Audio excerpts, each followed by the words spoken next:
Thank you, Mr. Chair. I wish to manifest that the refusal of Her Excellency Vice President Sara Duterte to take her oath in today's hearing in the conduct of inquiry in aid of legislation is an affirmation of her stand, her position during the budget briefing of the OVP. And this representation wishes to manifest that when the resource speaker does not take her oath, then it follows that whatever statement she will provide, we call it, it could not hold any water. That being not under oath, the same cannot be used as an evidence in any inquiry, in any proceeding, Mr. Chair. In other words, her refusal to answer in the last budget briefing of the OVP is tantamount to her stand in today's inquiry of refusing to take her oath. That is for manifestation, Mr. Chair.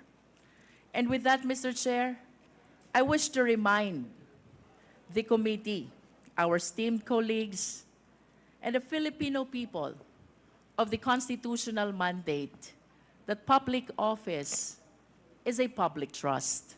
When there is a question, we're bound to answer. We're bound to explain. As a matter of fact, no less than the Philippine Constitution provides, we are accountable to the Filipino people at all times. We are now confronted by the issue on confidential fund. And I wish to emphasize, ang confidential fund po ay pera ng taong bayan. And we owe it to the people to explain kung paano ito ginastos, saan ito napunta, and to be specific, sinunod po ba natin ang joint circular regulating the use of confidential fund. Mr. Chair, I wish to raise as well, to invoke as well, and remind our esteemed colleagues that pursuant to the separation of power, we, the Congress, is exercising the power to legislate. Under this power, we also have the power of the purse. We can amend, we can revise, we can approve, and we can disapprove the budget that was proposed to us by the executive. And I wish to remind as well that the best instrument which shows the power of the purse of the people is no less than the General Appropriations Bill, which is an embodiment of the allocation for the entire Philippine government, which is the result of the legislative process of the Congress. In other words, ang budget po ng ating bansa ay napapaloob din sa isang batas, saklaw ng kapangyarihan ng Kongreso, and that is the power to legislate. To be able to make sure that the power of the purse is properly exercised, we are granted as well by the oversight power, and that is to make sure that all our legislations, that includes the budget of the national government, the General Appropriations Act, are well complied with by our fellow public servants. And to make sure, and as a consequence of this oversight power, we have this inquiry in aid of legislation. So I just wish to remind the Filipino people, and that includes the OVP. Ito po ay trabaho ng Kongreso. Busisiin ang budget. And not only that, to exercise the oversight power to make sure na yun pong ating mga nakaraang legislation, that includes the General Appropriations Act, ay nagamit ng tama ng mga ahensya ng gobyerno. I hope that the OVP will be enlightened to address the issues instead of attacking this institution, of politicizing and matters concerning politics, Mr. Chair. Third, Mr. Chair, we should be uniform in the application of our rules. If we are guided by the constitutional mandate that public office is a public trust, if we observe malfeasance, misfeasance, and nonfeasance in the LGUs, as a matter of fact, we have pending inquiry in aid of legislation concerning LGUs. Kung iniimbestigahan po natin ang Office of the Mayor, kung iniimbigastahan po natin ang Office of the Governor, by equality under the law, we should conduct an investigation as well to the Office of the Vice President. And I wish to thank the Honorable Valeriano for taking a stand before the plenary to initiate this inquiry in aid of legislation to address the observation not only of this representation, but of our fellow members of the Committee on Appropriations about the irregularities which we have seen already in the disbursement of fund, as a matter of fact, not only of the confidential fund, but even the regular allocation of the OVP. With that, Mr. Chair, may I proceed to my question for the COA? Kanina Yes. po, But after your lengthy manifestation, you have already Mr. Chair. consumed 4 just minutes. one question, Mr. Mr. Chair. Mr. Just Chair, one question. Yes, the Honorable Marcoleta. May I offer a counter manifestation, Mr. Chair? Later po, 1 minute na lang po siya and then Kasi I will baka recognize. makalimutan yung continuity, yung flow ng discussion. I'd like to ask only, Mr. Chair, by way of manifestation, is there anybody who is questioning the power of the purse of Congress? Is there anybody who is questioning the legislative function and oversight function of Congress? Is there?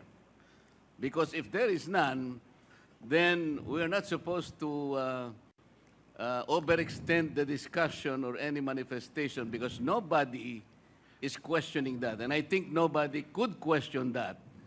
Even the privileged speech of the Honorable Valeriano.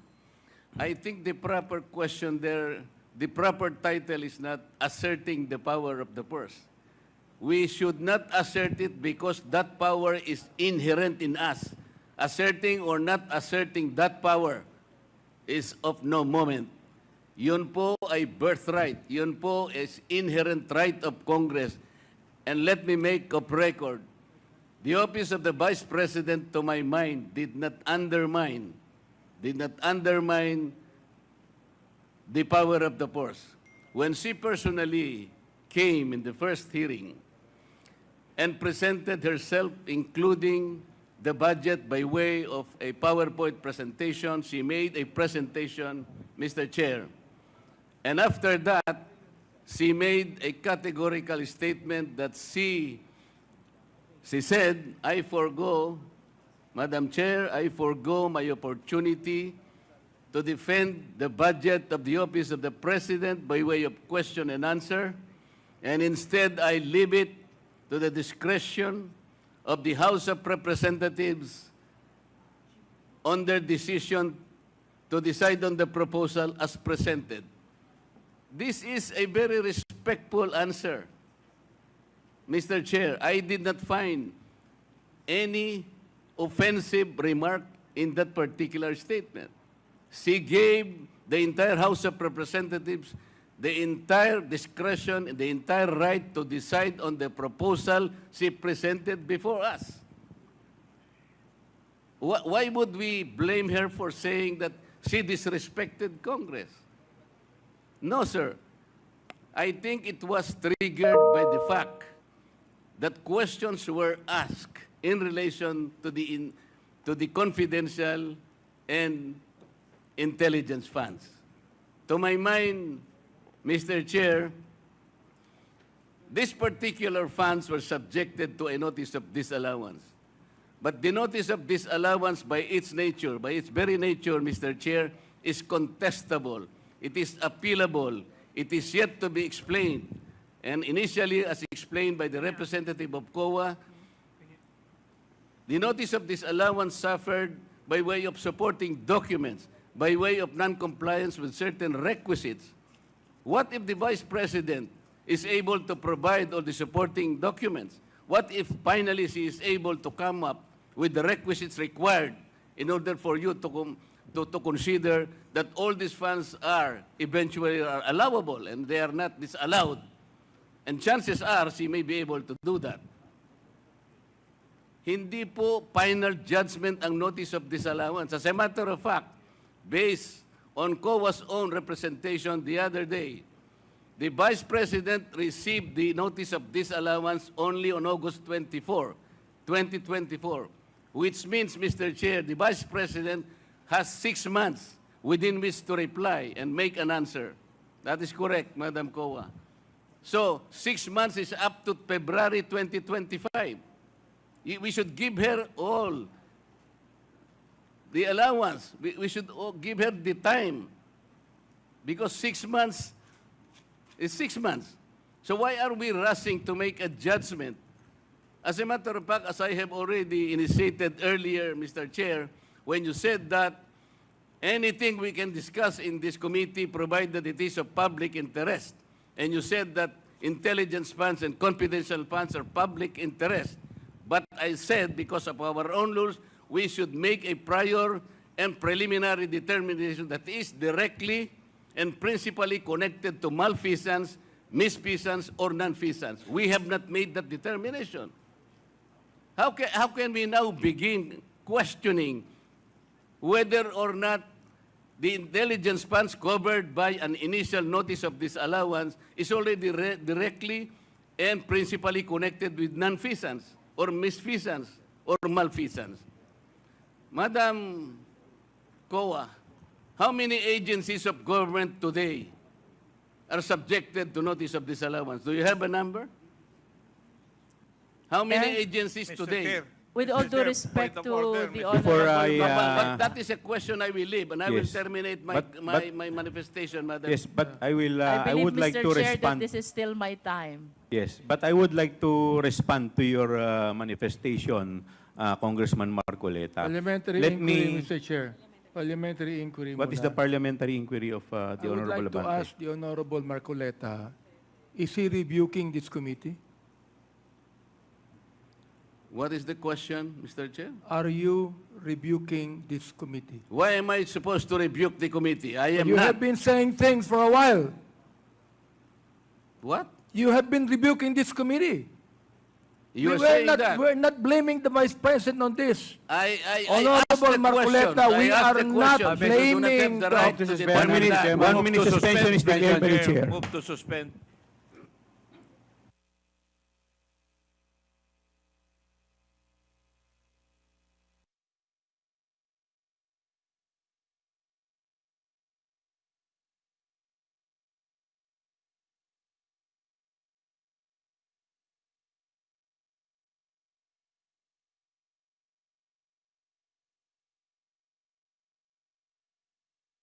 Before I recognize the Honorable Congressman Luistro, let me first respond to the manifestation of the Honorable Marcoleta. Let me cite Section 4, Rule 4, Section 1, last paragraph, which provides that the filing or pendency of a case before any court, tribunal, quasi-judicial, or administrative body shall not stop or abate any inquiry conducted to carry out a legislative purpose. What we are doing right now is we are doing our mandate. This hearing is in aid of legislation. So, wala pa naman po tayong inaakusahan dito. The fact that the issue is still with COA and is still pending appeal, it does not stop this committee from conducting an inquiry in aid of legislation to conduct or to carry out our legislative purpose.